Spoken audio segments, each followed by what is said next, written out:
Live Maharashtra digital news, हक्कासाठी लढणाऱ्यांचा बुलंद आवाज। परभणी जिल्ह्यातील पिंगळी येथील श्री गोकुळनाथ मंदिर परिसरात 44व्या स्काउट गाईड जिल्हा मेळाव्याचे भव्य उद्घाटन आज 26 फेब्रुवारी रोजी उत्साहपूर्ण वातावरणात संपन्न झाले। हा 3 दिवसीय मेळावा 26 ते 28 फेब्रुवारी या कालावधीत आयोजित करण्यात आला असून जिल्ह्यातील विविध शाळांतील विद्यार्थी मोठ्या उत्साहाने सहभागी झाले आहेत। या कार्यक्रमाच्या अध्यक्षस्थानी काशीनाथ गरुड होते, तर मेळाव्याचे उद्घाटन वाघमारे यांच्या हस्ते संपन्न झाले।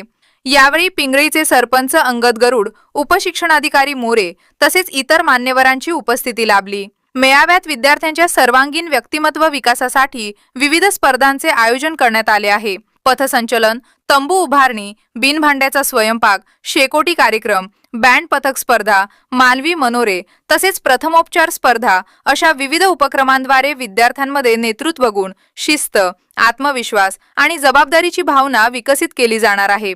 परभणी जिल्ह्यातील हा स्काउट गाईड मेळावा विद्यार्थ्यांच्या उज्ज्वल भविष्यासाठी प्रेरणादायी ठरत आहे। 44व्या जिल्हा स्काउट गाईड मेळावा पिंगळी या गावामध्ये संपन्न होत आहे। तरी सदरील मेळावा 3 दिवसीय मेळाव्याचे उद्घाटन झालेले आहे। विद्यार्थ्यांचा इथं सहभाग झालेला आहे आणि 3 दिवसामध्ये विद्यार्थी बरेच काही इथं शिकणार आहेत। स्वावलंबन असेल, स्वतः काम कसं करायचं, विद्यार्थ्याचा आदर कसा करायचा, शिक्षकाचा आदर कसा करायचा, असं विविध प्रशिक्षणातून या शैक्षणिक बाबीबरोबरच आपल्याला आत्मनिर्भर कसं होता येईल याबाबत आपल्याला स्काउट आणि गाईड आपल्याला शिकवत असतं। त्या पद्धतीत प्रशिक्षक वर्ग, स्काउट गाईडचे सर्व अधिकारी कर्मचारी आपल्याला मार्गदर्शन करतील केलेला आहे। यामध्ये जिल्ह्यातील किती शाळा आणि किती विद्यार्थ्यांनी यामध्ये आपला सहभाग नोंदवलेला आहे। पहा, या 44व्या जिल्हा मेळाव्यामध्ये दरवर्षी मोठ्या संख्येत विद्यार्थी सहभागी होतात, परंतु हा मेळावा आयोजित करण्यामध्ये थोडा विलंब झाला आणि परीक्षेचा कालावधी असला तरीही शिक्षण विभागाच्या सहकार्यामुळे जवळपास 700 ते 800 विद्यार्थी सहभागी झालेले आहेत। 45 शाळा सहभागी झालेल्या आहेत आणि एकूण 90 संघ या ठिकाणी सहभागी झालेले आहेत। आणि या 4 दिवसीय मेळाव्यामध्ये अतिशय विद्यार्थ्यांच्या व्यक्तिमत्वाला आकार आणि दिशा देणारे विविध उपक्रम या ठिकाणी आयोजित होणार आहेत। विद्यार्थ्यांच्या हस्तकौशल्याचा विकास होणार आहे, त्यासोबतच त्यांच्यामध्ये सहकार्याची भावना वाढीस लागणार आहे। एकमेकाला हातास हात धरून कसं आपण जीवन जगू शकतो याचं कौशल्य ते या ठिकाणी शिकणार आहेत। आणि आम्ही किती शिस्तप्रिय आहोत याचं दर्शन उद्या शोभायात्रेच्या माध्यमातून पिंगळीवासियांना हे सर्व स्काउट गाईड या ठिकाणी घडवणार आहेत। आणि समारोपीय कार्यक्रमाला आपल्या जिल्ह्याचे जिल्हा मुख्य कार्यकारी अधिकारी आदरणीय माथुर मॅडम यांच्या उपस्थितीमध्ये समारोप होणार आहे आणि अतिशय रंगतदार असा कार्यक्रम या ठिकाणी संपन्न होतो आहे।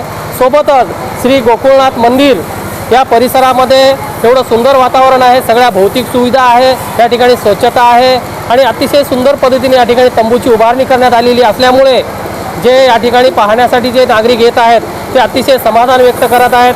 अशा प्रकारचे मेळावे दरवर्षी आमच्या गावात साजरे व्हावेत अशी त्यांची इच्छा आहे। आणि एकंदरीत विद्यार्थ्यांचं शिस्तप्रिय वागणूक, त्यांनी गणवेशामध्ये ते वावरत असलेला त्यांचा जो घोळका आहे हे आकर्षणाचं केंद्र आहे। आज रात्री शेकोटीचा कार्यक्रम संपन्न होणार आहे। एकंदरीत विद्यार्थ्याच्या व्यक्तिमत्वाला आणि सुप्त गुणाला वाव देणारा हा मेळावा ठरणार आहे। 3 दिवसीय मेळाव्यामध्ये सुरुवातीला आज जे आहे त्याच्यामध्ये पथसंचलन, म्हणजे पथसंचलन जे जीवनामध्ये अतिशय महत्त्वाचं असतं, जे आपण लाल किल्ल्यावर पाहतो अशा प्रकारची शिकवण, अशा प्रकारची ट्रेनिंग या ठिकाणी दिलं जाणार आहे। ते पथसंचलन स्पर्धा आहे। त्यानंतर या ठिकाणी आपण प्रदर्शनी, जे विद्यार्थ्यांच्या हस्तकौशल्यातून ज्या ज्या गोष्टी त्या बनवलेल्या असतील, टाकाऊपासून टिकाऊ वस्तू असेल किंवा एखाद्या आपल्या कलेनं एखादी वस्तू बनवलेली असेल तर असे कलागुणाने युक्त असल्या वस्तू या ठिकाणी मांडण्यात येणार आहेत, त्यांचं प्रदर्शन होणार आहे। त्यानंतर बँड स्पर्धा, विद्यार्थ्यांना संगीताची आवड असणारे विद्यार्थी अनेक आहेत आणि ते बँड वाजवण्यामध्ये, विविध वाद्य वाजवण्यामध्ये त्यांची स्किल कशी आहे हे जिल्हास्तरीय बँड स्पर्धेमध्ये या ठिकाणी सादर होणार आहे।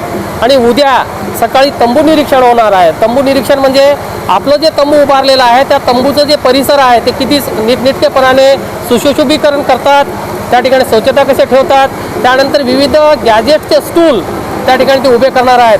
आता गॅजेट्स म्हणजे कपडे वाळवण्यासाठी वेळेवर त्या ठिकाणी उभारलं जाणारं एक उपकरण, चेपल स्टँड असेल किंवा आपल्या स्वयंपाकासाठी लागणारं जे काही साधन असेल त्या सगळ्या गोष्टी गॅजेट्सच्या माध्यमातून ते उभे करणार आहेत। त्याच्यातून त्या स्किलचं डेव्हलप होणार आहे। त्यानंतर आम्ही दुपारी 9 वाजता शोभायात्रा काढणार आहोत. त्यानंतर दुपारी 4 वाजता बिन भांड्याचा स्वयंपाक, विद्यार्थी भांडे न वापरता स्वयंपाक कसं बनवायचं या गोष्टी आम्ही त्यांना प्रात्यक्षिकच्या माध्यमातून शिकवणार आहोत आणि ते त्या ठिकाणी ते सादरीकरण करणार आहेत. अशा प्रकारचे विविध उपक्रम, एकूण 10 स्पर्धा आहेत आणि या सगळ्या स्पर्धा जीवनात उपयोगी पडणाऱ्या आहेत. म्हणून विद्यार्थ्यांच्या व्यक्तिमत्वाला खूप चांगला आकार आणि दिशा मिळणार आहे. तर असे उपक्रम दरवर्षी आम्ही घेतो आणि पूर्ण महाराष्ट्रातच नव्हे, भारतातच नव्हे तर जगामध्ये या स्पर्धा आयोजित केल्या जातात, जेणेकरून विद्यार्थी हा हुरहुरी तयार झाला पाहिजे, स्किलवाला तयार झाला पाहिजे, त्याच्या हाताला कौशल्य आणि गुण त्याच्यामध्ये निर्माण झाले पाहिजे. अशा प्रकारचे हे शिक्षण आहे. सौभाग्याला आपल्या हिंदी गावामध्ये स्काउट गाईडचा जो मेळावा घेतलेला आहे, ते मेळावा नसून हे एक आज आमच्या गोकुळनाथ नगरीमध्ये जत्राचं स्वरूप आलेलं आहे. सर असतील, मोरेसाहेब असतील, यांनी सगळ्यांनी मिळून एवढा चांगला उपक्रम आमच्या गावामध्ये लाभलेला आहे. ते आमच्या गावाचं भाग्य म्हणतो आम्ही, की ज्याला ज्याचं ज्ञान आहे समजा ते आम्हाला पिंगळीवाल्याला दाखवून दिलं बाहेर सर आमच्या इकडे होते, पिंगळीला शाळेमध्ये होते, की त्यानं दाखवून दिलं की पिंगळी गाव किती चांगलं आहे. त्या पद्धतीनं मी जेवढे इथं आलेले स्काउट गाईडला शिक्षक असतात, विद्यार्थी असतात, त्यांचं पिंगळी गावाच्या वतीनं मी त्यांचं आधी सरांचं, मोरे सरांचं, यांचं माझ्या गावाच्या तर्फे यांचं खूप खूप असं आभार व्यक्त करतो. त्यात आमचं गाव निवडलं त्याच्याबद्दल त्यांचे खूप खूप मनापासून गावकऱ्याच्या तर्फे धन्यवाद. आव्हान असेल माझं की गावकऱ्यांना हे स्काउट गाईडचं जे परिसर आहे समजा गोकुळनाथ मंदिराचं, तर आपले विद्यार्थी कसे घडू शकतात पिंगळी वासियाची, तर हे इथं ह्यांनी बघायला पाहिजे. पिंगळी गावाल्यांनी येऊन किंवा कसे आपले विद्यार्थी कुठं चालले आहेत, काय करायचं, हे एवढा म्हणजे सांगायचं म्हणण्याचं तात्पर्य माझा की जे हे उपक्रम आहे, हे उपक्रम माझ्या हिशोबाने दरवर्षी आमच्या गावातच करायला पाहिजे सरांनी सगळ्याच्या इच्छेनं. कारण कशामुळे ह्याच्यामधून आमच्या गावाला प्रेरणा मिळेल विद्यार्थ्याला, पालकायला की कसे विद्यार्थी घडवायचे. नाही तर आम्ही आता सरांनी सांगितलं भाषणामध्ये की विद्यार्थ्याला 2-2 लाख भरून ते विद्यार्थी राहत नाहीत, काय नाही. तर त्याच्यामुळे इथं जर बघितलं तर सरांचं खूप योगदान आहे. एवढंच संपन्न होत आहे. विद्यार्थी खुशी मागच्या 125 वर्षापासून पूर्ण जगभर मोठ्या उत्साहामध्ये ही चालत आहे.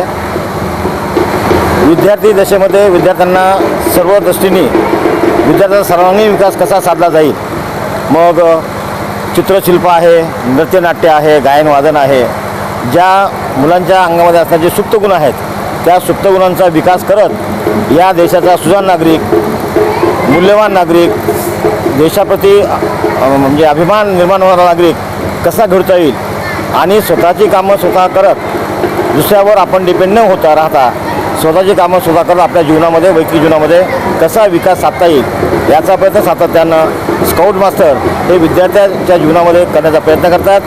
मग याचं उदाहरण द्यायचं झालं तर या मेळाव्यामध्ये विविध प्रकारच्या स्पर्धा असतात. त्यामध्ये अत्यंत महत्त्वाच्या स्पर्धामध्ये बिन भांड्याचा स्वयंपाक, कारण हा जो अभ्यासक्रम आहे हा निसर्ग निवासामध्ये विद्यार्थ्यांच्या मनामध्ये ठसवला जातो.